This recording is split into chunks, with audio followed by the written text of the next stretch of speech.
Assalamualaikum warahmatullahi wabarakatuh. Waalaikumsalam warahmatullahi wabarakatuh. Apa kabarnya hari ini anak-anak?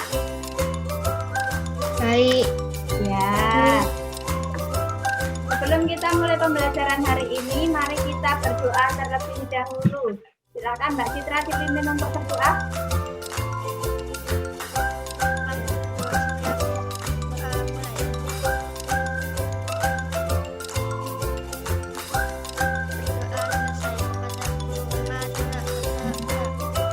Ya, terima kasih Mbak Citra.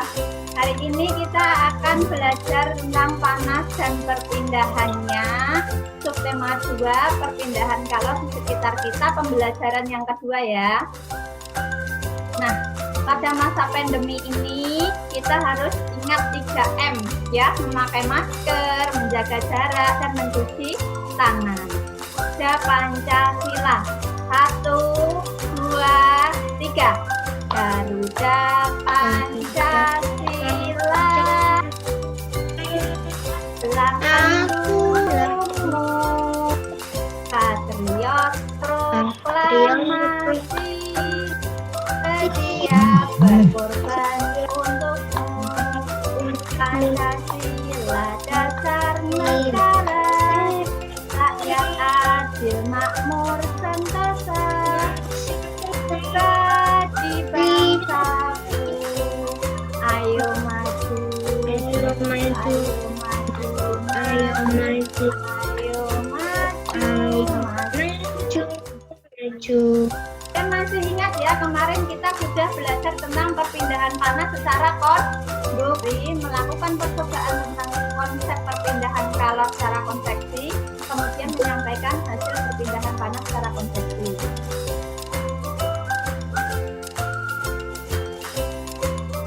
Kalian membantu ibu memasak di dapur? Pernah. Pernah. Nah, ketika kalian membantu ibu masak di dapur, itu mengapa air di dalam panci itu bisa mendidih jika terus disiram di atas api kompor? Padahal air itu tidak terkena api kompor secara langsung. Kenapa coba? Karena ada perpindahan panas.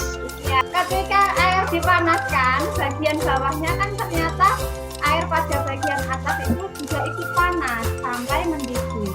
Berarti terdapat perpindahan panas pada air tersebut. Nah, perpindahan panas itu merupakan perpindahan panas secara konveksi.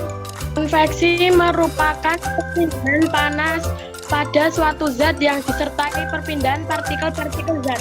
Ya, konveksi merupakan perpindahan panas pada suatu zat yang disertai perpindahan partikel-partikel zat.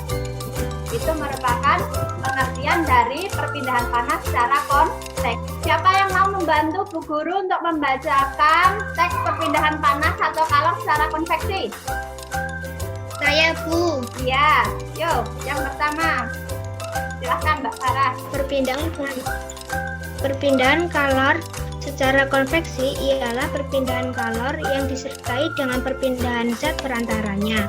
Umumnya, peristiwa perpindahan kalor secara konveksi terjadi pada zat cair dan gas. Dari teks yang sudah kita baca tadi, gagasan utama dari paragraf pertama apa? Gagasan Perpindahan kalor secara konveksi. Nah, perpindahan kalor secara konveksi. Ketiga. Contoh Yang ketiga? perpindahan kalor secara konveksi. Iya, contoh perpindahan kalor secara konveksi. Dina punya video agar kalian lebih paham tentang perpindahan panas secara konveksi. Mari kita saksikan bersama ya. Kali ini kita akan mengamati proses konveksi pada zat cair yang terjadi saat kita merebus air. Nyalakan pemantik api dan arahkan ke bawah bejana kaca. Saat dipanaskan, molekul air akan memuai dan menjadi lebih ringan sehingga bergerak naik. Molekul air yang suhunya lebih rendah akan bergerak turun menggantikan molekul air sebelumnya. Peristiwa berpindahnya molekul air sebagai perantara panas inilah yang disebut dengan konveksi. Kamu juga dapat menggeser bejana dan perhatikan perbedaannya. Akan melakukan percobaan tentang penyelidikan perpindahan panas secara konveksi. Alat yang perlu disiapkan adalah wadah tembus pandang, kemudian pewarna makanan, tusuk sate, es batu, kemudian air panas. Nah, ikuti langkah-langkah kerjanya. Kalian bisa meminta bantuan anggota keluarga kalian.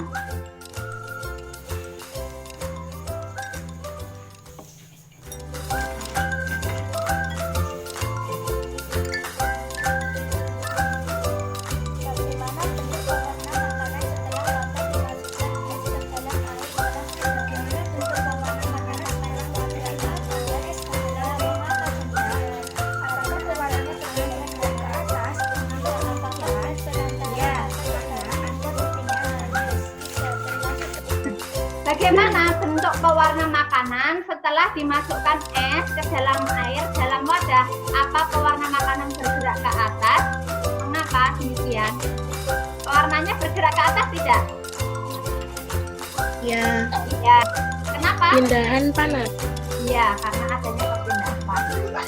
Apa zat perantara pada percobaan ini? Zat perantaranya apa?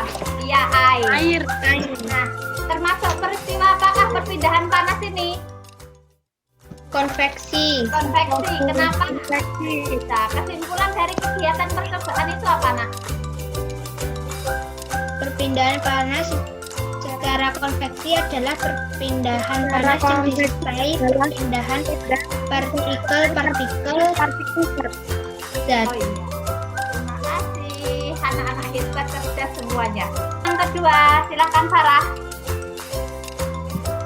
Perpindahan kalor secara konveksi bisa terjadi secara alamiah dan buatan. Berikut ini yang bukan termasuk perpindahan panas secara konveksi alamiah adalah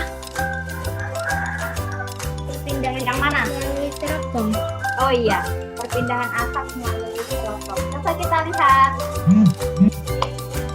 Pinter Mbak Farah. Nah, selanjutnya Kak tugas kalian adalah mengerjakan teks evaluasi pada tautan yang sudah Budina kirimkan pada WhatsApp grup. Kerjakan dengan benar dan teliti ya anak-anak. Baik, Bu. Ya. Baik. Apa yang sudah kita Kasih. ya, yang kedua Perpindahan panas secara konveksi. Ya, yang ketiga kita sudah belajar Pola tentang lantai pada seni pola lantai tari. pada seni tari. Adakah yang ingin ditanyakan? Ya, ya. Apakah kalian senang dengan pembelajaran hari ini? Nah, ya. Sebelum kita tutup pembelajaran hari ini, mari kita menyanyikan lagu konveksi ya. Yuk, 1, 2, 3. Perpindahan kalor tiga jalan, yang salah satunya yang secara konveksi. Konveksi dengan perantara konveksi perpindahan kalor. Terima kasih anak-anak hebat. Ya, jangan lupa belajar di rumah dan sering membaca buku agar kalian tidak lupa. Kita akhiri ya. Bismillahirrahmanirrahim. Wassalamualaikum warahmatullahi wabarakatuh. Waalaikumsalam Waalaikumsalam warahmatullahi wabarakatuh. warahmatullahi wabarakatuh.